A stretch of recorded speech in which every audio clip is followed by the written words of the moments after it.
Welcome, everyone, to our little technical difficulties off the get-go, which is all my fault. Second night ever doing this, so bear with me a little bit. This is Rolling with the Tide. Tonight we're called Alabama Tide Ends, and we do have a special dedication to do tonight to the Uvalde, Texas elementary down there. So, but I will, at this time, I'd like to bring our distinguished host on. First up is my main man, Waylon. How's it going, Waylon? Well, I'm still above ground. I hope everybody's doing all right tonight. Outstanding. Next up is the man, the myth, the legend, Jimmy. Jimmy Clay, how's it going, sir? What's up, man? Hey, man, everything's just wonderful. Glad to be here. The next one up is the number one Alabama trucker out there, Mr. William Bryant. How's it going, William? Oh, man, thank you. Appreciate those accolades, man. It's burning up here still. It's I don't know what we're going to do with this weather. And now, next up, man, it really needs no introduction whatsoever, Mr. Roll Tide Rise Up. How's it going, Rise Up? I'm good. I'm here with my fellas on a good Tuesday night, ready to roll, baby. Outstanding. But before we get the show started, let's get to our dedication for tonight.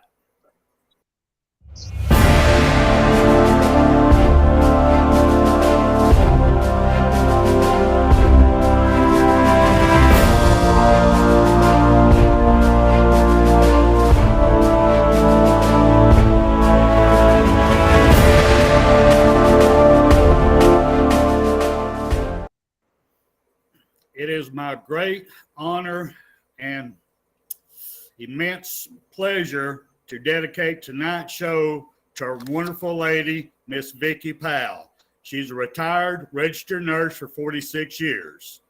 Vicki is doing God's work right now. She is going to go to Uvalde, Texas, where on May 24th, 19 elementary school students ages 9 to 11 and 2 teachers lost their lives by a sick person. One of the teachers that lost their lives that day, husband, passed away 2 days later of a heart attack. Vicki Powell, now retired, registered nurse of 46 years. At the last 3 years of her career, she was an elementary school nurse. So she's very personal with this. She's a school nurse at Wallace Smith Elementary. 2 of her children are elementary school teachers, and 4 of her grandchildren are in public schools.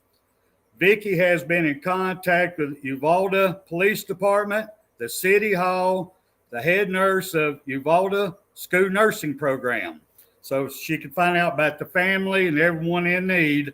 And basically what she was told, where everybody goes there to get their groceries, toys, and their needs is the Walmart.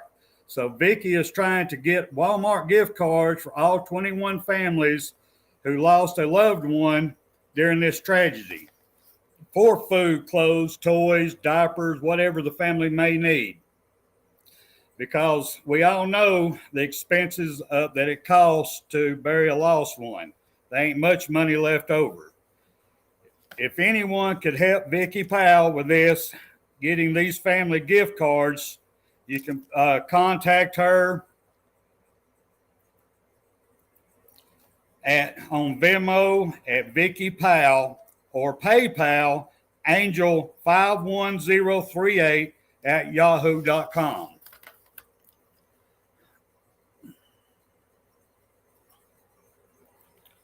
For this one, I'm taking the graphics off because I know a lot of people they're going in here, well, why should I send money? I mean, I don't even know the person. Well, I do know this person. She's as honest as the day is long, and if she tells you a chicken dip snuff, you can raise its wings. You're going to find a can. So if y'all would, please, if y'all have $1, if you can reach down in that recliner, pull out a handful of change, please go on one of these Venmo or PayPal accounts that's showing on the screen here. Send it to her. Her goal is to give each 21 families a $100 gift card to Walmart. And we all know that ain't nothing. You can get $100 in 2 little bags at Walmart. So that ain't going to feed them much at all. So if y'all can give anything at all, it would be a big help. She can just give $150. That's a big help. So anything y'all can do, it's highly appreciative. Now, full disclosure, she is a Georgia fan, diehard Georgia fan. I'm a diehard Alabama fan. My wife's diehard Tennessee fan. This has nothing to do with the fan base. This has everything to do to help your fellow man out, your fellow person, the fellow kids. That's what this is all about. So if y'all can find in your heart to do anything, and if you don't even have any money, please share this video. Share it to Facebook. Share it all over, because somebody out there might have some money they can donate to help her. Now, also, end of the day, this coming Friday, the 17th, don't send no more money, because she's heading down there to buy the gift cards and personally hand deliver them to each one of the family members. And I'm putting my money where my mouth is. My wife and I are both helping her with her room and board, traveling down there while she's there and coming back, because she's spending the travel out of her own retirement. So my wife and I felt the move to help her with that. So that's what I've got for my dedication. Sorry it was long-winded, but it's personal to me, and I wanted to put it out there and ask for any help that we might be able to get.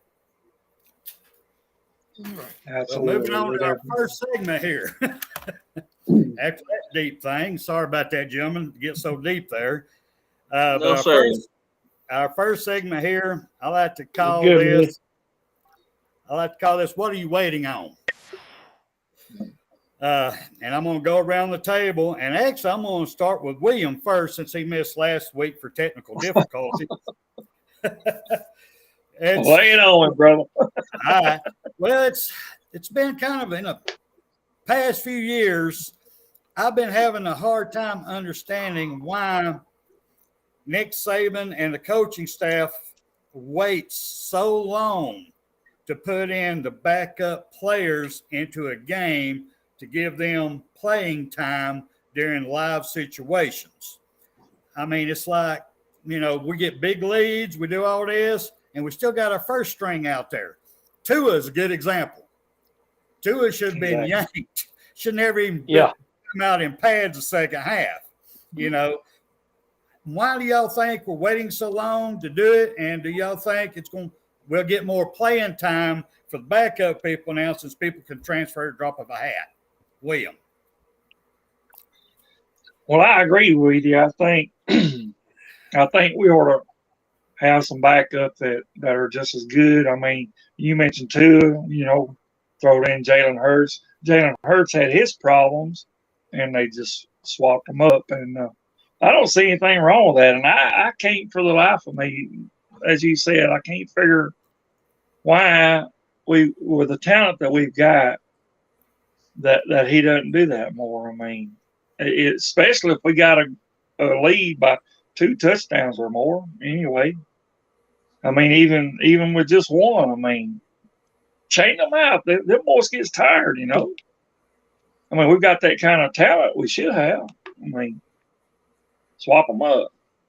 I agree. Rise up before you get started. Nick Saban Jr. says hi to all of his favorite uncles. All right, Nick. Rise up. Go ahead. I'm in the same boat as you guys. Why we wait so long to do it, Spencer, I don't know.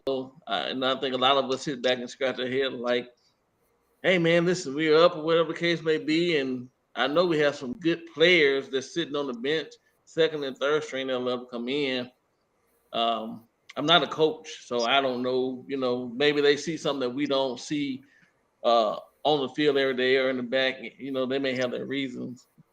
But I do think that with the new transfer portal rules and everything, that we're going to start to see some players get rotated in more, especially if we're up. If we're down, if it's a tight game, I understand. But if we're up, put those guys in, that'll get some experience, some actual game time experience. And, that only helps us.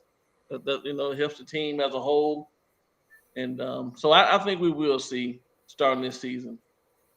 Well, the piggyback off of that, Rise Up, question for you would be, do you think if IG Hall and them got more playing time through the season, they would have done better in that championship game? Or do you think they were just ready to go and didn't give a damn? Two-part answer. I think some of them would have. Hall, he has some other stuff going on. Not to talk about the young man. I would like to think as a human being that if he had got some playing time, maybe he would have been a little bit more focused and whatever. I don't know, but something is telling me that, maybe he had he was just antsy and ready to move. But I do think if some of the other players would have got in, they would have been a little bit more prepared. And this is a big game, man. This is a championship game. Think about it. This is the biggest game of their career. So you got the whole nation watching you. You just don't have the Georgia fans and the Alabama fans watching you. You have all of college football, ESPN, and every other, Fox Sports and everybody else watching you. And that plays a part in it, I think. So maybe I really do think that if they had got in, they would have. They would have been better. Less drop balls and more focus. Nick Saban Jr. says he feels that it'd have been better if they had got more playing time. All right, Jimmy, you got the floor, sir. Well, I remember Saban saying that he was going to let Tua play that series where he got hurt, but you just never know. You never know when somebody's going to get hurt. You can't predict the future. That's true. That's really all I can say about that. Waylon, what you got, sir? Well, it's mind-boggling, but you have to look at it now. Every game's a shootout, and it's taking either these guys are not ready or they're not developed the way they think they're supposed to be developed. And even your starters, as good as they are now, it's taking every starter to stay in there 4 quarters to play with these teams, because if you're lacking somewhere in another special teams, defense, or anywhere else, you got to keep your mind here, because you're in a dogfight for 4 quarters, no matter how many you're ahead. And the more experience he can get them, I think Saban knows the next game's just going to be a bigger dogfight, and the starters have to have the experience to be able to carry the team. That's what I hadn't thought about that way. Very good point. All right, well, let's move on to our segment 2 here. This one I'm going to call NIL Dangers for Our Players. And I'm going to go ahead and start with you this time, Waylon. Do you think that what are the dangers to the players signing NIL deals, or do you think there ain't none? Well, before you get started, I have an example of what I'm talking about. I'm going to take Jordan Addison. He just signed with USC. He got $3 million and a house in Southern California. Man, who wouldn't want that? Seriously, it looks great. But being the daddy, the granddaddy, and great-granddaddy I am, I've got to quit looking at that stripper on the pole and look at the STDs. So I broke this down a little bit. I looked it up. A house in Southern California. It ranges anywhere from the millions down to 500,000 for 1 bedroom. So I'm going, all right, what's the average? The average is $800,000. So let's just say, for argument's sake, they gave him an $800,000 house. Well, the property tax rate in Southern California is 0.73. Yeah. Let me say that again, 0.73. That equals to $584,000 a year for an $800,000 house.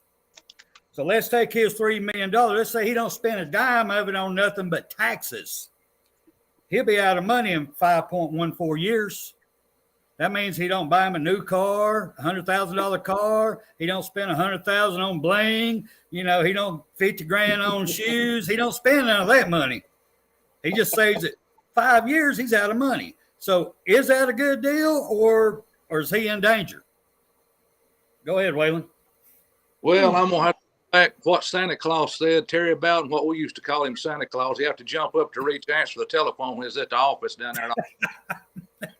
But he was bomb the other day, and he put it sort of like this right here. You know, I'll give you the C.J. Stroud, Ohio State, $200,000 in a Bentley. Of course, he traded the Bentley for a G-Wagon. Right. And Terry Bowden called these players, they're called now, taking this kind of money, they're called professional athletes. That means they have to perform just like an NFL athlete on the field if you're going to do this, because that's what you're making them, professional athletes, giving them Right. Bentleys and G-Wagons and $200,000. So they're athletes. So there you go. They do with. All right, Jimmy, you're up.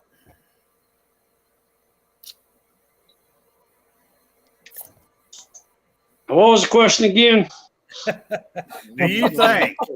What do you think the dangers are in NIL for these players, or are there no dangers at all?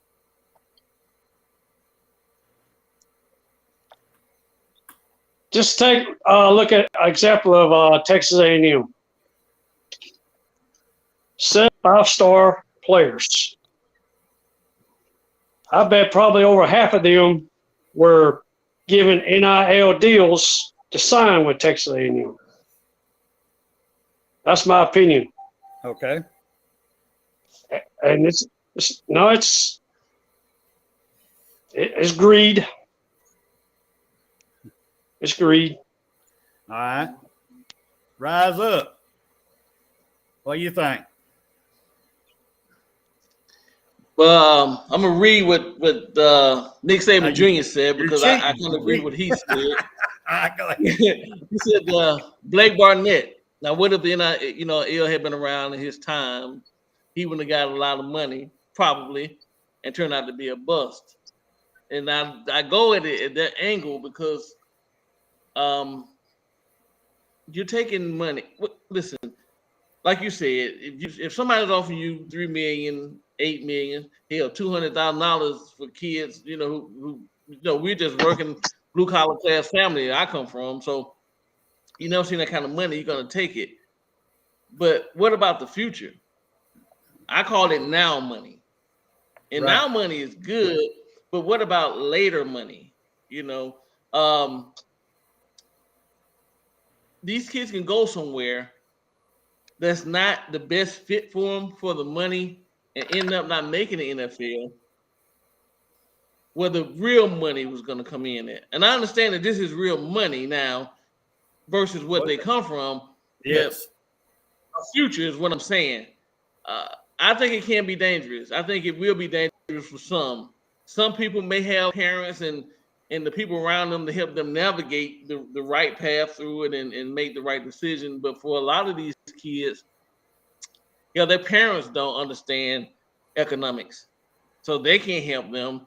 And when greed come in, like Jimmy said, you got people that everybody in your pocket.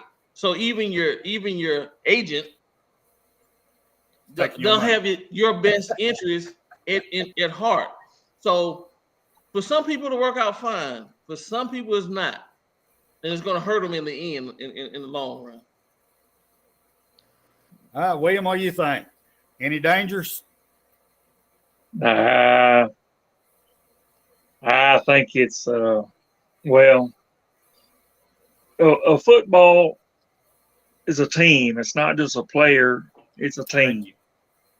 And whenever you go talking NIL, that's singling out certain ones. And everybody's not going to get that. Everybody's not.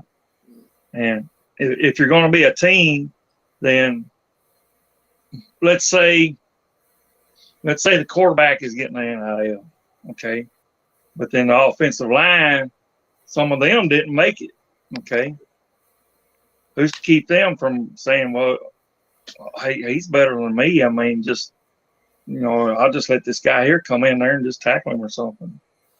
I mean, I know it shouldn't work that way with a team that you're on, but could be jealousy, spark. A lot of jealousy spark. That's just my opinion on it. So I think it should never be started myself, but I mean, because it takes the concept of being a team out of it. Well, it does take it out. It will show people's character, no doubt about it. And if you start letting these offensive lines starts letting these people through, the NFL scouts are going to see that, though. That's going to hurt them in their future wanting to make it to the NFL.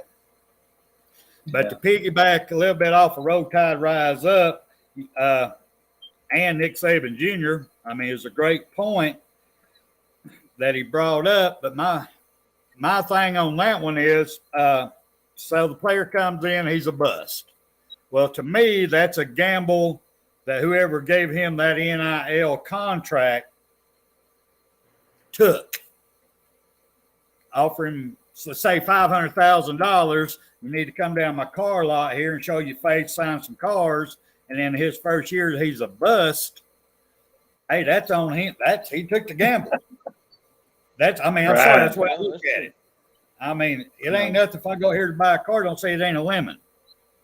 So you don't know until you get into it. Right. But that actually leads me up to what I wanted to bring up in the third segment. And I'm calling this one, what if you was a member of the collective? Because this one is very interesting. I thought about this long and hard, and actually I'm going to start with you on this one, Rise Up. Let's say you're a member of one of the collectives for Alabama, for instance, which you wouldn't be collected for nobody else. That's a stupid thing to say. But anyway, how long would it take, or how many times that you put your money in there, the millions of dollars in there, to get a transfer or to get this young guy out of high school? They come in, they're there for a year, they transfer out, or that player is a bust. How long is it going to take you to go, well, you keep coming after my millions, I ain't in that right now. I think I'm going to hold off. Or instead of $1 million, I'm going to give you 10 grand. What do you think? There's this old saying, Spencer, that people say, fool me once, shame on you. Fool me twice, shame on me. That's a You good only one. take me one time. And that's just the bottom line. And it'd probably be more of that guy leaving than going in the transfer portal. Like you said, if somebody had bust, man, they bust. I gambled and he bust. But I feel like if somebody come and take my money and then leave and go take somebody else's money, he ripped me off. And he won't rip me off. Nobody else rip me off again after that. That's Nick Saban Jr.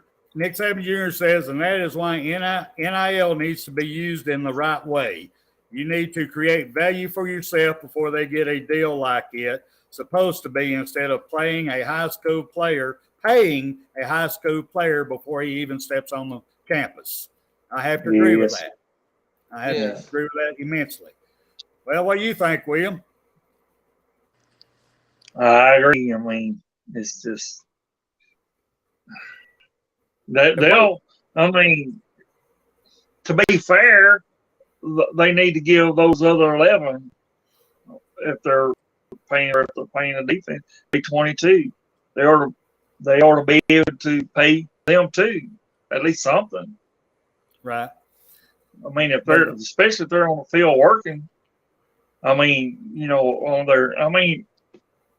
I don't know. It's just, I think it's just a bad thing. That's just me. Well, I understand they're. If you was a collective, how long would it take before you would cut back your money if they were putting it in there and all these kids are transferring or a bust on you? I wouldn't do it. I wouldn't throw my money away. Not especially if it's one that I invested in, and then he says, "Oh, I don't want to stay here. I'm going to go." I said, never again. I'm not going to put no more. So you just No more one money. person then. It only take one for you. It would, actually. It I would. can see that. Waylon, how about you, sir? Well, I'll use a good example, like when I used to play roll dice at the casinos. If I got a guy up there rolling dice and he's rolling one numbers after the other, and they're all paying off, I'm gonna stay with him. I got another guy up there and he rolls, 3 or 4 times, he's not hit anything, and I've lost money. I'm gonna pull my money back. I'm gonna wait till another roller gets up there. I'm not gonna waste my money on a guy that can't, a kid. It's not gonna make it. Or gonna transfer out somewhere else. It's nothing but gambling. It's what it is. It's basically nothing but gambling. Is all it is. You got to learn when to stop, learn when to pull, and learn when to stay when you're hot. William Presley says, let the kids get paid. William, I agree with you. Mr. Presley, I agree with you totally. I want the kids to get paid. But I like the way Nick Saban has set it up. He wants them to come on campus first, prove they're going to be there before he even gets them in with an agent, gets them set up with the right people to learn the right way to get this money so they don't get screwed in the process.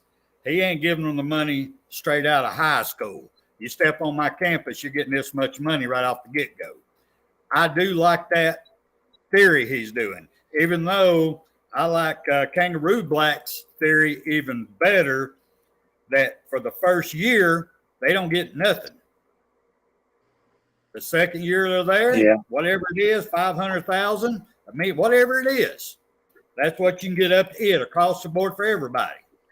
Then the third year, take it up another 500, another million. I mean, I got no problem with that at all because I think they need to prove themselves myself before they get any money whatsoever. That's just me. William Presley, I do agree with you. Kids need to get paid. But I really think, now y'all, I take it around the table here, I really think the reason the NIL was even thought of to begin with is for the kids who do have their names on the back of these jerseys getting sold, or the ones that pictures are in a pizza joint down the road or something like that, that other people are making money off their name, image, and likeness, and they wasn't getting a dime. I think that's what this is intended at the beginning to be, and it's got blown out of proportion. Right. Nobody has the balls enough to put any laws or restrictions on it. What do you think, Rise Up? I agree 100%. I agree 100%.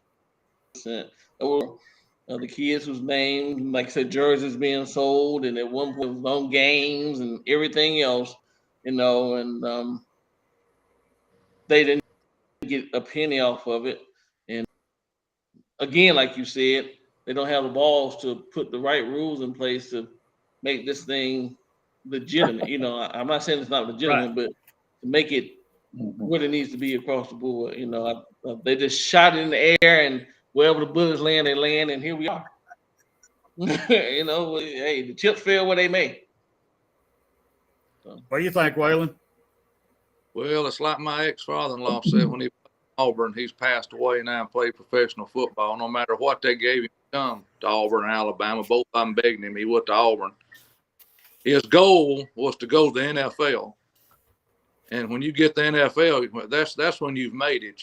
They think they've made it when they get into college, but the goal is to get to the NFL and to be a professional football player, seed in the NFL. That used to be the goal for everybody. Now, maybe not so much now. Maybe, I don't know, not quite as much. William, you got any thoughts? No, pretty much. it's. What about these? But what about these colleges that can't afford, like Alabama, the Utah States or San Jose State or some of these others that doesn't have the funds that Alabama has? It's unfair to them too. Those they won't be able to get good players like that, which is fine with us because we're the Tide. We want that extra natty there. But to follow up on that one, my opinion, I'll take the other guys. My opinion, they really didn't get the cream of the crop anyway, because the kids was wanting to go to colleges that was going to get them to the next step in the NFL. And a lot of the smaller colleges just wasn't that area unless they had no choice to go there because of their grades or something like that. Rise up, what do you think? I agree. I think they weren't getting the top cream, the creme de la creme, shall I say. And you know, and you will get a player out of San Diego State or Utah State, you know, because they get some players. What you call them? Unpolished gems, you know, that they might not have been recruited highly out of high school, but once they get into college, they blossom, a late bloomer. So, but for the most part, the 5 stars, the 4 stars, the Right. sought out the top 100 players, they're not going to those schools. They're going to Clemson, Georgia, Alabama, you know, Ohio State, and so forth and so on. A good example of what you just said was Terrell Owens that played for Chattanooga. Terrell Owens, Marshall Faulk. Yep. Marshall Faulk He's is good. another one coming to mind. Mm-hmm. Yep. Answer the question. This is exactly the reason this is exactly the reason why the government's going to have to step in and regulate this, because it is not being fairly done. The money's not being spread out amongst all the players. So here we go. It has to wind up in the government's hands, and boy, we're gonna have a mess in football, ain't we, huh? Oh boy. Yes, sure. Anything the God. government Good. touches. That'd be a nightmare and a half right there. It's coming. It's coming. In the All words of my good friend Dale Gribble, guns don't kill people. You ain't lying there. I never seen a deer yet run from a gun laying on the ground. They'd have somebody holding it. Oh. Anyway, Waylon, I hear you got a past story you was wanting to tell. Let's have it. I could save that for next week. It's just a quick story. A lot of people. Go ahead. We got time. We got plenty of time right here. Go ahead. I met Coach Perkins. Coach Perkins called a lot of heat back when he took over Coach Bryant's job, and I remember it well. And you know, he was a gentleman's gentleman. I mean, you couldn't beat him at all. And they was at a fundraiser up at John Kroll's place, a Big Oaks Boys Ranch, Brody's daddy, and John had an old horse out there in the I think he was in the barn, or he might have had him out in the pasture, and he was limping. He was going to get rid of him, and Coach Perkins asked John, you know, and John played for Coach Bryant, of course, the ones that remember John Kroll, most people remember Brody. He said, "What do you want for that, you know, that old horse?" And he said, Coach, he said, "I'll take $50 for him." He said, "Okay, I'll go to the truck and I'll write you a check." And he went to the truck, and obviously he had an envelope in there, and he wrote him a check. Give it to John, and, you know, he forgot about it, stuck in his back pocket. And later on, he went back in the house, and everybody was gone. He sat down, and he felt that envelope crunching in his back pocket, and he pulled it out. I guess his wife was sitting there at the table, and the kids, and $50. He opened up that envelope, looked at that check, and Coach Perkins wrote him a $50,000 check for that horse. Good Lord. That's a lot. You got that right. That's what kind of man Coach Perkins was. I mean, you know, when you try to follow in Coach Bryant's shoes, that's hard. That's impossible. That's impossible. It's impossible. Well, as far as his character, he did. He wasn't as good of a coach on the field. He was an excellent football player, though, for Coach Bryant. He was a hell of a wide receiver. Oh yeah, definitely. I can't lie about. Well, Go ahead, rise up. well, Spencer, can you hear me, Spencer? Yeah, I can hear you. Go ahead. Okay. Speaking of what you're talking about, Perkins coming in after the Bear. Whoever comes in after Nick Saban, Bless their heart. I don't envy this person. This person is going to have hell on their hands, and it's going to be totally unfair to that person because he's not going to have listen, Nick came in and won a championship in this many years, and then he won this many championships after this. we can't expect the next person to come in and do that.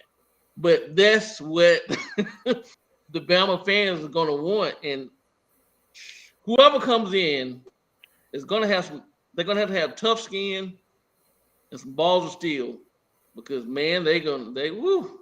Yeah, I'll be on here Everything talking is about big it. shoes. About it. And Big whoever it is, God bless them. Go ahead, God Brian. bless them. Go ahead, William. What are you saying? I was just gonna say him some big shoes to fill to come in behind somebody like him. Big shoes to fill. I wouldn't want that responsibility. To be honest with you, I wouldn't want the job. I want somebody else to get the job. Let them fail, then I come in behind them and look good. You know, You might need to- I come in you and might win a have to couple do like games. Like, Stephen okay, did. well maybe this guy know what he's doing. might do Let like somebody Saban, else let take the ball. 2 or 3 of them come in before you. Then you come Right. in. Now let them take the Right. ball. I come in and look like a good guy. All right, let's go into this I final don't even know segment. if I could. Go ahead. Go ahead, William. I said I don't even know if I could even be a good analyst or not. You know, I can look and observe and say, hey, let's try to get this guy here off the field. He's not doing so well. Let's get this other one try. You know, that's what I would do. But, I mean, that's just my way of being. I don't even know if I even make a good one of those or not. Nick Saban Jr. says the next head coach does not need to try to be Coach Saban. They just need to be the best they can be. Well, can't deny that. Mm-hmm. Yeah. But Exactly. if he ain't doing his job, I'm still going to be on here giving him hell. I ain't going to lie about it. It's just me. It's the way I do it. Mhm. You know, we'll be talking That- back to Nick Saban days and bring him up to him, you know. Mhm. That's just Damn. what us armchair quarterbacks do. Yeah, he didn't do that right, man. Yeah, we can rewatch the game about 5 times to figure out what he could have done different that one time. Yeah, we can do that. For the last segment here, Yeah, we do. let's go back to old school a little bit here. If the NIL was in existence back in, let's say, Bear Bryant days, was back there. And back then, we know, and Waylon just brought it up, how much a dollar was worth back then. Just to get $5, you thought you was rich. What do y'all think the NIL contracts would have been back then?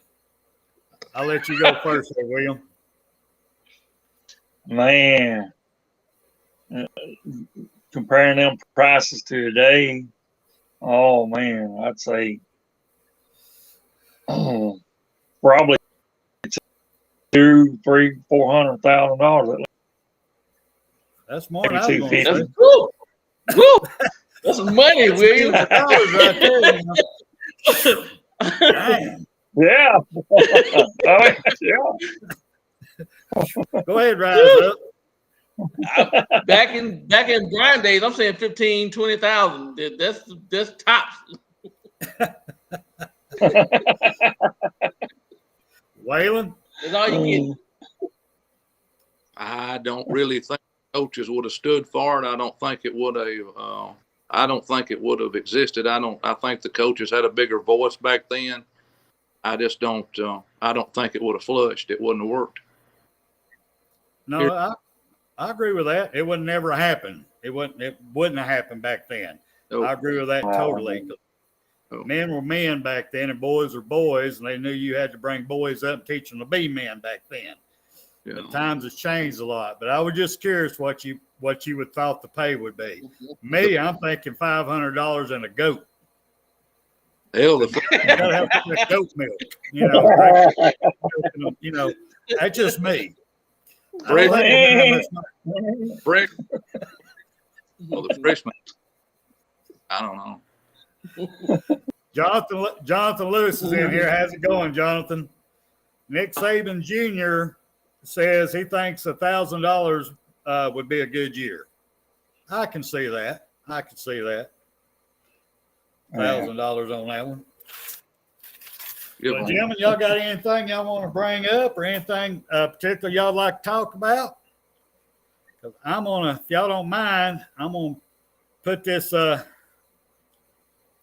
caption back up here right quick so people can have a chance to see where to send some money if they would like to while we're finishing out the show here. Give them a trivia question. Ask them, did they know how much Coach Bryant made a year? Ooh, I have no clue. Don't look it up on the internet. Do you really know? I don't. I don't know. I wouldn't have begin no to have a clue. clue. Somebody really tell me how much he made a year without looking it up on the internet. Do you know All that? right. And Nick Saban Jr., I'm y'all know? I'm gonna take Jonathan, a I know wild Jonathan guess. looked it And up on his computer right now. I'm gonna take a guess and say probably maybe about what 80,000 a year back then. I have no clue. And he's probably one of the top paid coaches. Sort of like Coach Stallings said. No, Yeah, they asked Coach Stallings how much money he left with when he left Alabama. Coach Stallings told him he didn't leave with a damn thing. damn. That's exactly what the words was. He didn't leave with anything. Nothing. There wasn't no $10 million check. There wasn't no $15 million check. He left with his dignity, his winning record, and he went home. Right. Bryant told him, how much would it take for you to coach this team the rest of your life? He said, I'll coach this team for free. That's exactly what he said. And that's exactly what he would have done. Coaches Who was today that? don't do that. Coach Bryant, they asked Coach Bryant, what would it take for you to stay here the rest of your life, coach this team? He said, I'll stay here and coach them for free. Wow. Get somebody to do that today. Jonathan says $25,000 per year. And Nick Saban Jr. comes in with $2 million. No. And then Jonathan comes back just kidding. He's saying $450,000 is the most he ever made in one season. He looked that up. Had to be. That would have been in the latter 70s, doing right close to when he retired, and it was just like I said, these coaches today wouldn't coach like Coach Bryant did. Like he'd do it for free. So I mean, that's just how he loved those kids and how he loved the game of football and how he loved that university. His love was. That's why those players loved him. And that's why they played and won and had what they had in Alabama, because they loved him. They hated him, but they loved him. Just like John Amos said, we hated him, but we loved him in the same aspect. My kids tell me the same thing today. Yeah. They love me, but hate me. They didn't like them whippings growing up. Right. That Board of Education there kind of hurts there, don't it? I still More got belt. scars on there. Well, gentlemen, unless anybody got anything else to say, I want to thank every one of you. Jimmy, if you can still hear us, thank you for being on, man. Get ready for next Tuesday night, because I'm letting everybody know each one of these gentlemen is going to have their own segment. They're going to talk about anything they want to, and we're going to discuss it. It could be women on a stripper pole. I don't know. It's going to be a total shock to everybody what they bring to the table. Right. Before we go, Spencer, what you got there? I got it ready. before we go, Spencer, Go ahead. Jonathan did put up in the thing that we see where Texas A&M was trying to get Nick fined and all. Oh yeah. I mean, that's been all over YouTube and all that, where they are. They've sent a second letter in to the SEC commissioner demanding that he gets fined or disciplined or something, removed for some games or something. No, it ain't gonna happen because you can't do one without the other.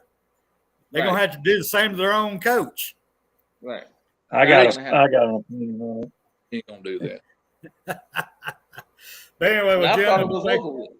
Yeah. do what now? Now, I I think thought it was over with. I thought I think- everything was swept under the rug. Go ahead, William. What you got? William I Bryant. think the What- truth be told, I think the truth be told, he's running scared. He's scared. He knows Saban's coming for him, and he's fucking running. I mean, excuse my language. He's running scared. I will say this before the show's over. I really don't think that meeting they had down there that day was supposed to have been broadcasted. I agree. I think somebody had their little phone in the crowd recording it, and Coach Saban his mind. And really, Coach Saban may have. A lot of people may not like this. He opened his mouth and inserted his foot a little bit. Right. But look who he did it in front of. He did it in front of his boosters. Well, He's letting them know what's coming down the road. I understand that, but maybe he shouldn't have done it. I mean, I agree with that. He should not name names. He really didn't have to, but No. he got the point across. Now, Dumbo over there, he calls a whole press conference and comes out and meets, and bad mouth. So they can't come after Nick unless they go after Dumbo. Well, see the back of that. Right. That's what we're going to talk about next week. This is why the rest of the people in college football wants Coach Saban out of college football. Right there. All you gotta do is hold up all them trophies. You'll know why. They want him out. Anyway, I'm looking forward to next Tuesday, gentlemen. I've enjoyed this immensely. Thank y'all for giving me the time to do the dedication to Vicky Powell, a retired nurse who's a good friend of mine, and she's doing God's work, and I wanted to put that out there. I do appreciate y'all's support letting me do that. But y'all have a great rest of your evening, and I'll see y'all next Tuesday or on KB show, one or the other. All right. Alrighty. Roll Tide. Roll Tide.